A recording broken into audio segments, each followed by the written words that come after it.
Thank you. I'll tell you what, sitting back here and listening to Bradley sing is just awesome. Best seat in the house, let me tell you. Okay, today's sermon text comes from 2 Timothy chapter 1, verses 6 and 7.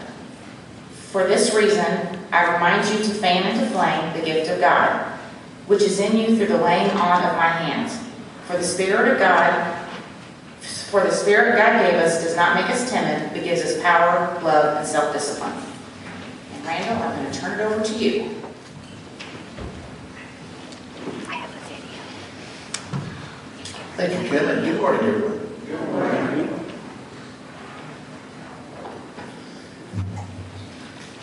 So there are a couple of announcements. You know, I see, like today, it's the Donaldson generations are here, and other weeks, you know, I see, and I don't know for sure whether to welcome our guests or acknowledge a homecoming. So whichever and both, we're glad you're here. Thank you for providing that special music. It indeed was special. Side, you know, you've got a granddaughter that promised me to come back and do another number, so you remind her of that, will you? Just hearing that beautiful music reminded me of Alexa, and tell her I'm counting on that. Clock's ticking. So if I didn't, you know, I had a pretty good idea who you belong to when you were playing the piano before service started, but when you looked over and announced what you were going to do and smile, I mean, for pity's sake, there was absolutely no denial.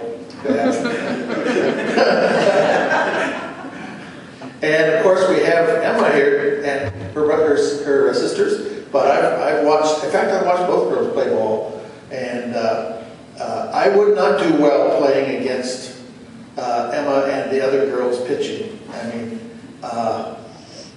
you know, it's fast pitch softball, and these girls really apply themselves and are pretty amazing.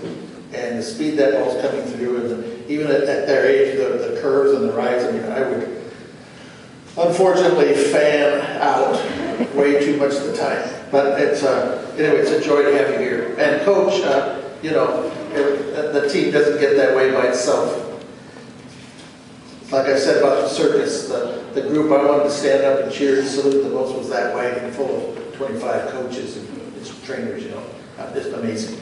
So, okay, I want to underscore this letter that I think has made it around today about, it says, dear board member, actually says, dear board member, we're holding 3 classes discussing the topic of governance. These aren't technically, we're not even technically, they're not classes, and they're not just for the board. Last Sunday the board met, and I went over with them the results of the congregational evaluation and the observations and that both the congregation made and that Mark Vincent and myself had added. Now, what we want to do is have the same conversation. Okay, well, let me back up. Of course, most of the areas that were evaluated predictably came out quite high. I mean, really good. When you see these results, it should encourage you. It shouldn't discourage you at all. But there were just a handful, a very small handful of areas that you said, whew, we really need to do better in this area. We're not doing so good. So, obviously, the desire is to take those areas and bring them up so that they match the majority of the other areas, which are doing very well. And, of course, you all know what they are because you're the ones that said we're not doing very good in this area. So, the board logically and appropriately said after we went through this, well, okay, well, how do we make these better? Can you guys give us some ideas and some thought on this? Well, you know, I was sitting there thinking, I thought, okay, I was just waiting for you to ask. Of course we can. That's what we're here for. So, we agreed to have just some informational meetings, some discussions, almost a bit of a workshop going through what these areas that you said we need to be improved, what they might look like if they're running at an efficient and appropriate level within the context of the Brethren denomination and the specific culture of Mexico Church of Brethren. So, we're doing this not to make any decisions, this is a conversation. But later on, the board will meet and begin to do the really important work of saying, okay, what do we think about this, and what do we want to actually decide to do or not do? Now that comes later. But the congregation, the council, needs to be informed, right? Because eventually, whatever the board does put together is going to come to the congregation for its consideration and approval. So it's important that we be informed. If you're going to be a vibrant congregational system, the congregation has to take responsibility for being informed and not just be motivated. Oh, I like this. Why won't I like this? But know why. So you can do that. So we're creating 3 sessions so that if you can't make it on one night, you can make it on another. Where we're going to come together, and the first thing we're going to do is take the first portion of the time and go through for everybody the evaluation and the results, and have a time for discussion, a time for you to ask questions about the results, and if there's, what does this mean, and why did we do what we did, and this kind of thing. And then we're going to begin to discuss what it would look like, what it might look like, and I'm going to take off from the point of Pastor Mark's sermon at the end of June. Remember the one where he talked about Jethro?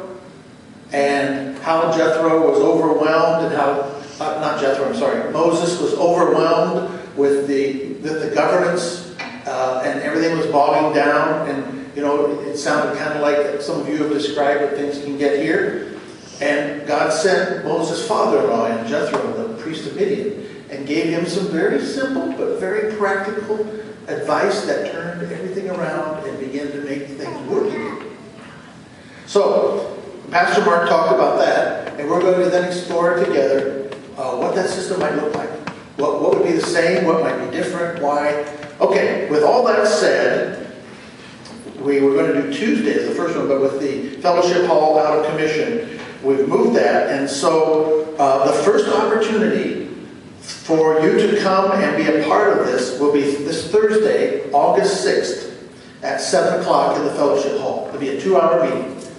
Okay, and shorter if we finish earlier, but no later than 2 hours. So that's Thursday, August 6th. Congregational evaluation, we'll go over that first, and then the leadership governance piece. All right, if you can't make it on Thursday, then a second meeting, all 3 will be going over the same material. So feel free to come twice, because you might find something you want to pursue further. But we're hoping, and we're giving 3 opportunities. I'm setting up these 3 schedules because Mark and I and the board feel it's important that the entire congregation be involved in this process. So, all right, so that'll be Saturday, August 8th at noon. Okay? And if you can't make that, either one of those, we'll offer a third time. And of course, if everybody has made it for the first 2, then we'll just cancel the last one. But in case that some are not available to attend the first or second, there'll be a third opportunity on Sunday, August 9th during the Sunday school time, and slopping over a little bit afterward. Okay? So I hope this isn't too short a notice. But remember, I told you at the beginning, I said it may seem like we're here and just nothing's happening. It's just week passes and week passes. But I said that's part of how it works. There's all this quiet stuff going on in the background, and one day you're going to find, whoa, what's all this going on? Suddenly there's so much happening. Well, now is the beginning of that time. And this is the time where now we input and consider and come to understanding and then come to decision. It's a very important time. I think it's ironic, and I think it's absolutely wonderful. Who knows? Maybe the Lord even has a little tweak in here somewhere that there's going to be the social and the congregational photo in particular on August 19th. And I'll tell you why. This church, this congregation, of course, the brethren are 300 plus now, years old, but this congregation is 150 plus. And the need for resurgence, the need for retooling and remodeling and relaunching and revisioning happened in 150 years. You know it's happened several times that you could probably go back in history and say, oh, this was one of them. Well, this is one of them. And I tell you, those photos that are back in the pastor's office, I still think they should be out here more somewhere, but you know, that show these stalwart people, obviously deeply committed to what's going on, and for whatever was happening in the history of the church, they had the commitment and the energy to come together. And we can look at those folks and say, you know, back when this photo was taken, it wasn't history. It was today for them. And they were there, and now we look and say, you know, you're part of the reason we're here. Well, I like to look out in the future, and 50, 75 years from now, somebody's going to look at this picture taken today, and they're going to recognize that this was a time when the church was revitalized and became something it had never been before in the eyes and in the hands of God. And your face is going to be on there. And I think that's really cool. Anyway, okay, so more time on that announcement than I wanted. Again, that's Tuesday, 7 o'clock, Saturday at noon, and Sunday. Thursday. Sorry, Thursday, thank you. I nearly had one of your moments. Okay. I want to show you a video. This is, you know, I say we like to start with something humorous because laughter opens up our learning centers. Well, this will open up your learning centers. I don't know how funny it is. It's just incredible. To me, it's a lesson that, you know, the church, we spend a lot of time sometimes working on evangelism and learning the tactics of sharing the gospel. And we do EE and, you know, it's evangelism explosion and all these others where we study and how do I say it, this kind of thing. And, you know, sometimes we spend too much time trying to learn how to put stuff on the outside, tactical, when really what happens in terms of representing the Lord, it needs to be inside all the time and ready to come out whenever the moment is there. Not us scientifically figuring out how to create the moments. I mean, that's okay, I guess. But the real impact is when it's just inside. God provides this opportunity, and without us, even a thought, it's just a natural reaction, like this little girl. How many of you watch America's Got Talent? I didn't think very many did, so you're good. I mean, not good that you don't. It's a great thing. It can be interesting. But this little girl was on America's Got Talent, and Howard Stern is the judge that's talking to her. Howard Stern is one of the more profane people I know, at least in his career. But it's interesting that he's talking to this little 5-year-old lady of God. And I want you to just watch this from the point of view of how what's inside of us comes out in the Lord's hands and can be extremely edifying. But it has to be in there first. Go ahead and roll the film. It's 3 minutes, so enjoy.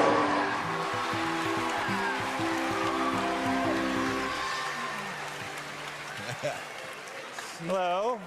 Hi. Welcome to our stage. And what is your name? My name's Heavenly Joy Jerkins. That is a beautiful name. Your first name is Heavenly. My aunt calls me Hev. Okay. Yeah. How old do you have? I'm 5. I love your outfit, by the way. Thank you. Tell me about yourself. What are you going to be doing today? I'm going to be singing a song and do tap with it. That's hard to do because sometimes you can get out of breath, right, when you're singing. Yeah? Is that going to happen to you? No? No. Good. And where did you get this ability at 5 years old? Do you have a musical family? Since when I was 1, I used to sing. Because you got to start at a young age in this business. You really do. Now, you know, if you win this whole thing, you get $1 million. Well, if I get $1 million, I want them to keep them. I want to give them all over the world because some people don't have any clothes, so I'll give some clothes to them. Aww. Beautiful. He's raising it right. By the way, I'm your favorite judge, aren't I? Mm-hmm. Yes. Okay. Very smart. All right. I wish you a lot of luck. I hope you win so all those people who don't have money get money, you know?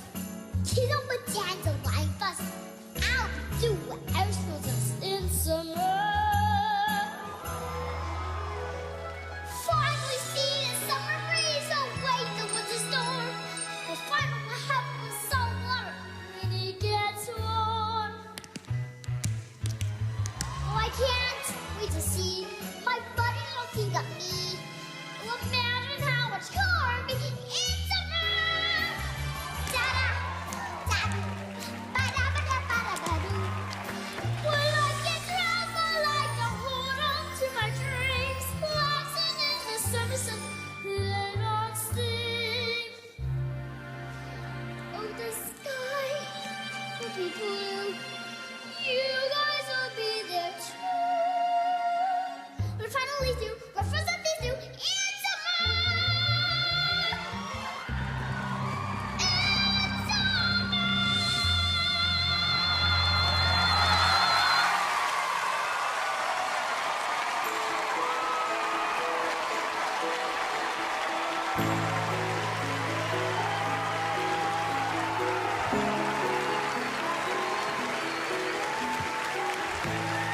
Kid, you're going places, I'm telling you. Wow. You know, when I was a little boy, not much older than you, if you can imagine that, Heavenly, I used to watch Shirley Temple in movies on TV. I watched that. You watched that too? Yep.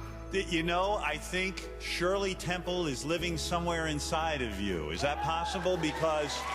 No, not Shirley Temple, Jesus. There you go. Now you're talking. Not Shirley Temple, Jesus. I just thought, you know, you couldn't think about that consciously. That was just inside, and it was the natural moment for it to come out. And of course, the crowd went crazy and gave her a standing ovation. I mean, you know, that little girl just, I mean, when suddenly you saw Jesus was connected with that, you look back at everything else and think, wow, there may be a connection between the fact that she feels Jesus inside her and that incredible attitude. So I just had to share that with you. Well, I'll share this too, and then we'll get into the heavy lifting. You know, I got a note from, I thought some of you who are, you know, as we are of the, quote, older generation, the majority of us here, we wrestle with technology. I got a note from one of those fellow older generations who don't really connect with the internet very well, but they're getting pressure from their kids about Facebook, getting on Facebook, you know, all this kind of stuff. So they didn't really comprehend why Facebook exists, but they decided to try to use the principles of Facebook to make friends outside of Facebook, yet applying the same principles. They wrote this note. They said, so therefore, every day I go down to the street and tell the passersby what I've eaten, how I feel, what I've done right, and what I did the day before, and what I'll do tomorrow night. Then I give them pictures of my family, my dog, and me gardening and spending time in my pool. I also listen to their conversations, and I tell them I love them. And it works. I already have 3 people following me. 2 police officers and a psychiatrist. For those of you who don't know what following means, you have to go to Facebook, I'm sorry. 2 police officers and a psychiatrist.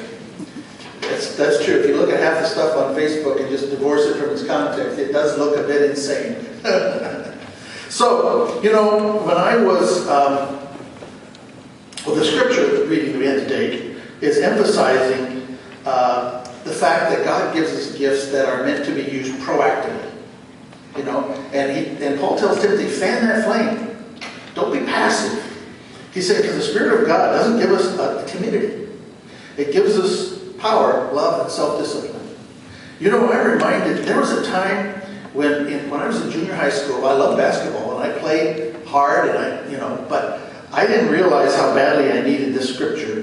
But it dawned on me as an adult when I remembered that my father, who did not part with a penny easily, and was not one to pay his children for doing well. You know, my friends would come and tell me, well, I get 50 cents for a B, and I get $1 for every A on my report card. And I'm thinking, wow. I told you what my dad said. You know, we'll talk if you don't get A's. Why should I pay you to get an A? That's what I expect. Mm-hmm. Well, that same father offered to pay me. This was in the 60s when $1 was $1. And he offered to pay me 50 cents after the basketball game. Get this. He offered to pay me 50 cents for every foul I would commit. Yeah, think about that.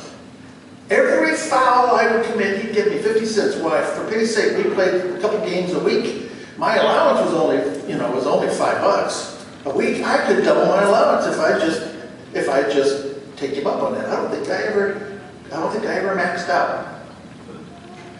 But I realize now what he was trying to do was get me engaged.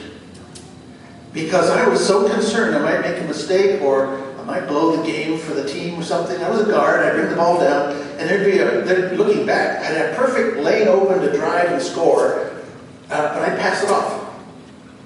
And I was timid. To the point it wasn't Scrooge, but where my very penurious, which means, it's a big word that means stingy, that's a big word too, but he would pay me. Well, think about this question for a minute. Which is better in the eyes of God? That we live a life to the full, boldly, proactively, or shall I say confidently, boldly it may not be the right word, as a sinner, or that we have a, quote, righteous life. I put that in quotes because all of us are sinners. There's no one who is truly righteous of ourselves. But to live a righteous life where we sequester ourselves. Sorry, that's a big word too. It means stay in the closet. Lock ourselves in the closet. Now, if you were to ask me, I would, and I would say, if I were just to ask, without any kind of explanation or setup, we would all say, oh, we should live a righteous life. Yes, we should live a righteous life. But the point I want to make is, Revelation 3, God says to one of his churches, and that church is representative of all of us. He says, look people, I know what you're doing, and the problem is, I can see that you aren't either cold or hot. Hot being righteous, cold being not righteous. And he says, you're neither. If you're hot, you're very active, you're bold, you're not timid. If you're cold, you're probably evil, but you're probably boldly evil. But he said, look, folks, the problem is you're lukewarm. You're in the middle. You're neither. And that is so intolerable that if it doesn't change, he says in verse 16, I am going to spit you out of my mouth.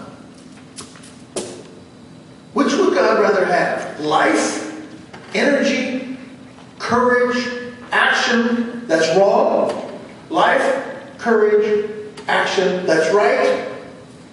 Or fear and timidness? Well, if we take him at face, this is Christ speaking here. Red letters in your Bible, if you go to the book of Revelation and read. He says, I really would like to have the bold righteous, but I'll take the bold sinner rather than have you in the middle. Okay. He said, look, verse 19, I correct and train those that I love. So be sincere, turn away from your sins. But he says, verse 20, here I am. I'm standing at the door.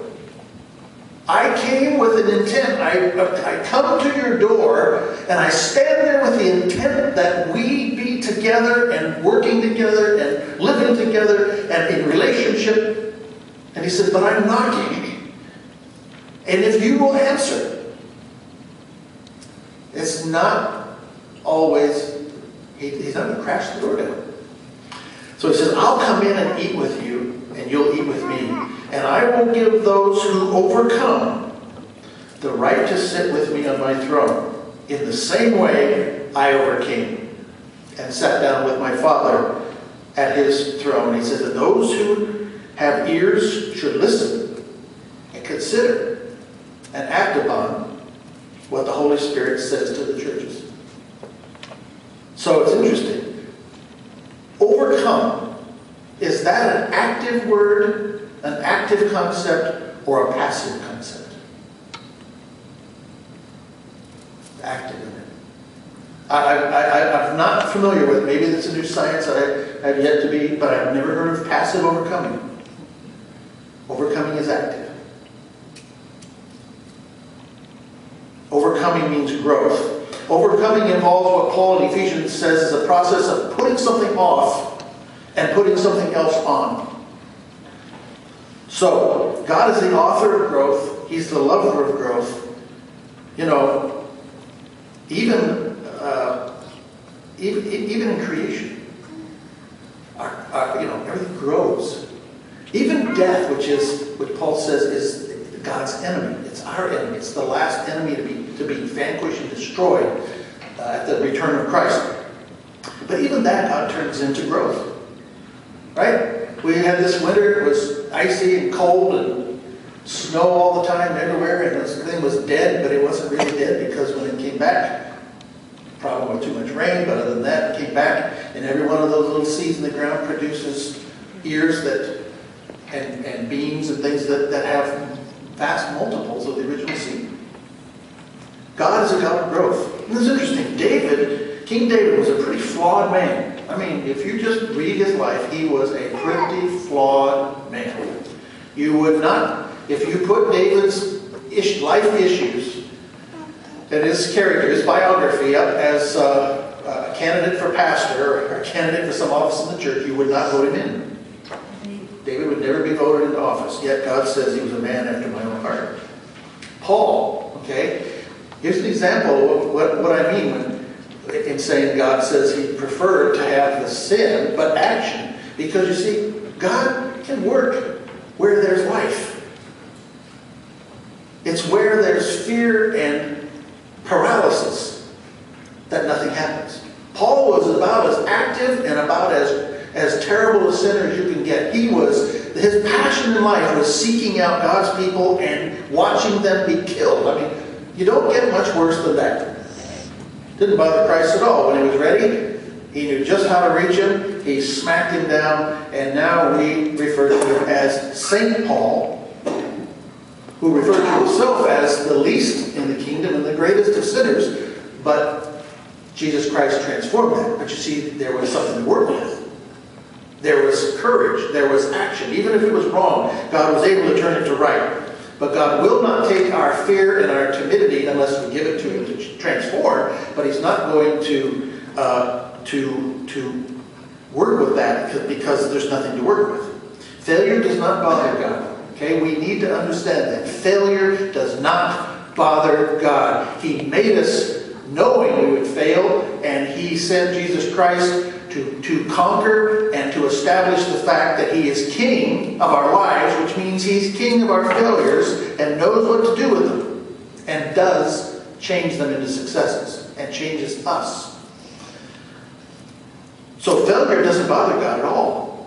Lack of trying bothers God greatly. Back to the parable of the talents. The person who didn't try had what little he had taken away and given to the ones that tried it. God tells us this so many times and in so many ways. And one of my favorite stories is where I want to spend, well, I was going to say the rest of our time, but the rest of our time isn't long, is the story of Jonathan. Let's quickly go through that. This is primarily found in 1 Samuel 14. But I want to just I'm not going to read the whole passage. Let me just summarize 13 to set the stage for what Jonathan did. First of all, the Philistines were a very powerful and very aggressive and mean people. Okay, they enjoyed conquering, they enjoyed dominating, and they were cruel. That's historically established. The Philistines had, for some time before this story, had dominated and actually at this point were occupying the land of Israel. Okay, it was the Israelites were an occupied people. So the Philistines, of course, there were occasional attempts at rebellion. This was one of them. The Philistines assembled their army to go quash this new rebellion, and they brought to the fight 30,000. Okay, this would be the equivalent in today's of bringing in 30,000 tanks. That's a lot of tanks. We never had 30,000 tanks, I don't think, in all of Iraq or Afghanistan assembled at one time. We may or may not have had that many in the country throughout the whole campaign.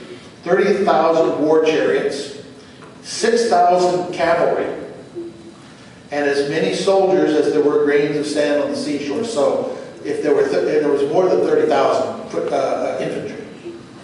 This is what this is what the Philistines bring in. And they came to this place called Michmash and camped there. And then they launched a strong attack on the Israelites, putting them in a desperate situation. So many of the Israelites hid in caves, holes among the rocks. Some actually became turncoats and said, "Don't kill us and we'll fight for you." So they were drafted into the ranks of the Philistine army. So they just scattered. And it says that Saul was in Gilgal and the people with him were trembling with fear. So this is the setting and these are the numbers. Now, this is important to note. Get this. There were no blacksmiths in Israel. That's like saying we were occupied and the enemy destroyed all of our foundries and all of our manufacturing capability. Took them all out. It was illegal to have a manufacturing plant.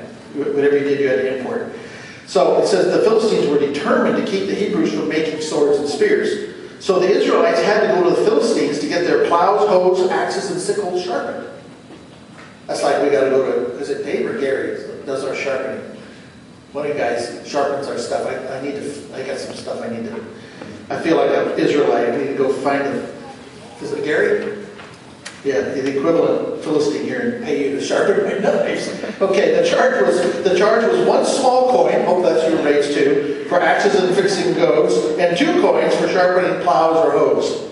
So that's how desperate things were. Get this. And so on the day of battle, none of the Israelite soldiers, except the king Saul and his son Jonathan, had swords or spears. Well, no wonder they ran and hid in the caves.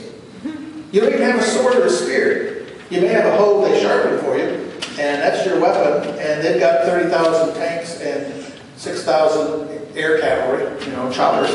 Anyway, so the Philistines sent a group of soldiers to defend the Michmash Pass, a particular strategic location in Judea. All right, so that's our setup. Now, this is 1 Samuel 14, and this is where the story.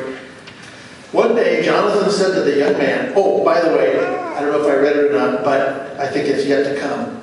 Saul's forces now, that he had camped there in under this pomegranate tree or in this one area, kind of holding them for what they're going to do. That was all that was left, was 600 men.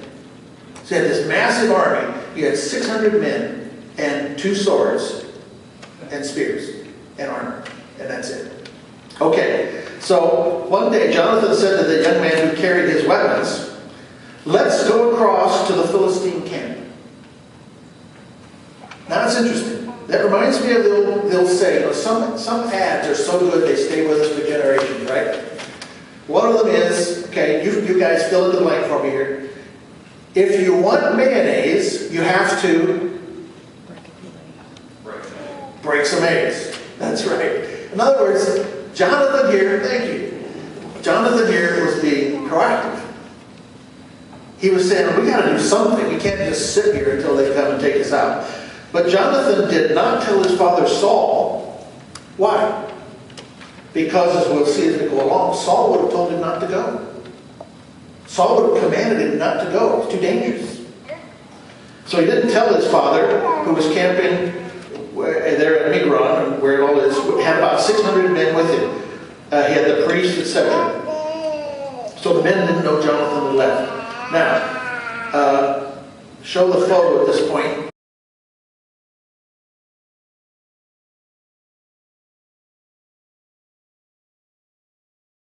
This is the Michmash Pass. Jonathan had to go through the Michmash Pass to get over to the Philistine camp. So there's 2 jagged rocks there. And the Philistines were camped, or they had it wasn't their main army, it was just a picket, an outpost to people to watch. Doesn't say how many, but not hundreds. So they were on one part of the hill. Jonathan and his armor bearer came across the other side of the hill. So they were looking across the deep chasm in between. And Jonathan says, Jonathan, verse 6, said to his young man, let's cross over to the camp of those heathen Philistines. Let's go over there. Maybe the Lord will help us. If he does, nothing can keep him from giving us the victory. Now, if God's involved, nothing can keep him from giving us a victory get this, no matter how few of us there are. Well, that reminds me of this little heavenly joy there, you know. Sure, I can do this. I did it when I was 1. The young man answered, this is a fascinating young man. I'd like to know more about him. Whatever you want to do, I'm with you. So, all right, Jonathan said, we'll go across and let the Philistines see us. If they tell us to wait for them, and they're going to come to us, then we'll stay where we are. But if they tell us to go to them, hey guys, come on down, work your way to the other side, and we want to tell you something, then that will be the sign that the Lord has given us victory over them. Now, you know, when I look at that, I get timid, and I start theologizing. That means explaining it away with the Bible. I say, "Thou shalt not tempt the Lord your God." To me, Jonathan was tempting God, man. Who told him that that's the God wanted to give him the victory that day? He could just as easily have been walking into death. But I don't think we understand how God works. God loves to see us step out and, shall we say, honor Him when it is in accordance with His will, when it's in accordance with what the Spirit is moving inside of us. And that's what Jonathan did. So the Philistines said, come on over, I want to show you something. So they did. Jonathan said, follow me, for the Lord has given Israel victory over them. And this turned out to be a battle that is studied to this day in military academies in the 21st century. Jonathan climbed down and out of the pass on his hands and knees. He'd have to, and the young man followed him. He's probably exhausted. These Philistines were laughing their heads off at these 2 loony Israelites. But it says, Jonathan attacked the Philistines and knocked them down, and the young man killed them. He didn't even have time to take the sword from the guy that was carrying it. So the guy who was carrying it did the stabbing, and Jonathan knocked him down. And that caused, a snowball to start. And it says, in that first slaughter, Jonathan and the young man killed about 20 men in an area of about half an acre. So fairly contained number, fairly contained. But the word spread, and verse 15 says, and here's where God enters in. You see, God has a toolkit we don't understand. And the things that God hates, timidness and fear, are the tools God uses against the enemy and the evil. Listen to this. All the Philistines, verse 15, in the countryside were terrified. The raiders and soldiers in the camp trembled with fear. Why? 5 minutes before, they were on top of the world, making breakfast and saying life is good. These poor stupid Israelites were going to mop them up without, their hands behind their back. Now all of a sudden they're terrified. And it says, and the earth shook. God sent an earthquake. And it says there was great panic. Saul's men on watch saw the Philistines running in confusion. And they had no idea what the cause, or because it was further, it was out, it was a different place. So Saul said to his men, count the soldiers, find out who's missing. Is this a courageous viewpoint or kind of timid? And so they counted. So Jonathan and his armor bearer are missing. And Saul said, bring the ephod, which is the way of seeking the Lord. And I want to make a point here, folks, because this is something I think we let ourselves fall into in the name of righteousness when it just may not be. Saul here, who was really all about fear, said, I want to consult the Lord before I take a step. How many times do we say, oh, well, yeah, that's really a good thing. But I need some time. I need to hear from the Lord. We should be hearing from the Lord all the time. And when it's time to act, it's time to act. When it's time to break eggs, it's time to break eggs. And that moment passes, it's not. And Saul, it shows his spiritual vacuum when he says, bring the priest and bring the ephod. I need to consult the Lord. And so as Saul was speaking to the priest, the confusion in the Philistine camp, it kept getting louder and louder. Paul suddenly does a 180 and says, there's no time to consult the Lord. Now suddenly, he's got courage not to consult the Lord. For pity's sake, he should have been consulting the Lord the whole time as his son had been. So Saul got involved with 600 men. They marched into battle against the Philistines, who were fighting each other in complete confusion.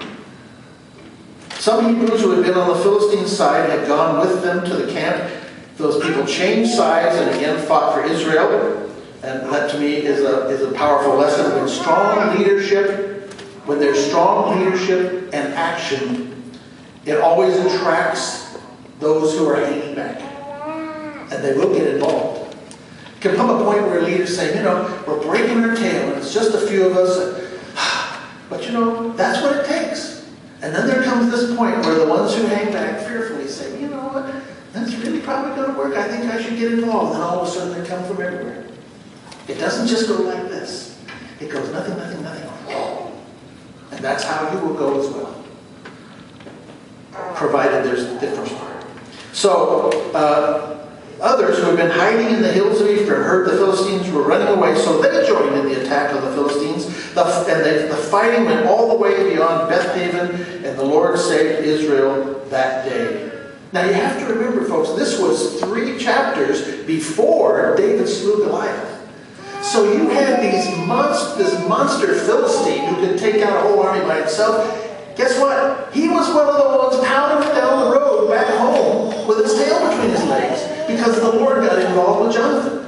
And the Lord got involved with Jonathan because Jonathan did something and put himself out there and says, this seems to be, the Lord seems to want his people to prosper and live. And so I'm going to go see if he wants to do something today. And if he does, then good. So Saul and the priests, were waiting for the Lord to speak or give him a dream or some other worshipful confirmation before we act. But God gives us His Spirit. He aligns our hearts. And unless there is a specific mission He has for us, He generally expects us to act in faith, and He holds us up and gives us victory. He loves to see His children have His mind and His will and learn to put it into practice in addition or beyond just waiting and saying, okay, I can't make it. If the Lord tells me to take a step, I'll take a step. That's not an adult. That's a child. It's not a spiritual adult. It's a child. There's a big difference between that and being willful and doing our own thing in the name of the Lord. That's sin. But lining up with the will of the Lord and stepping out into that is not sin. That is the greatest form of spiritual maturity. And that's what our Father wants to see. So the next few years, especially in the history of this congregation, will be the time when Jonathans are needed in great numbers or great percentage. And Sauls are not needed at all. So we have to be in a process of letting the Lord transform us. If we're a Saul, we need to let the Lord transform us into a Jonathan. And He will do that. He'd love to do that. God will give this church new eyes and a renewed commission. And He will expect us to act on that and to step out, trusting like Jonathan, and to have as our mantra, nothing can keep the Lord from giving us the victory, no matter how few, now we might put in parentheses, how old or poor or tired or hurt or anything else. May the Lord bless the hearing of His word in us and cause these things to go down today into the innermost part of our soul. Great God, we thank You so much for Your Spirit and for the encouragement and the insight that You give us. We offer these resources to You. We recognize that they're like our swords and shields, however many or however few. They're very helpful, but they do not change Your power or Your will or the direction that You set for us to go. We ask You, Father, I'm tempted to ask You that You give us courage and that boldness, but in actual fact, I ask You for just a closer walk with Your Spirit in our lives and to transform our heart to Yours, because that will bring with it all of these other things. And so this week, I ask, Lord, that You fill us with Your knowledge of Your will, and through Your wisdom and understanding that Your Spirit gives, You help us this week live a life worthy of You and to please You in every way. And that You help us to bear good fruit in every work and to continue to grow in the knowledge and in the courage of God. And all God's people said, Amen.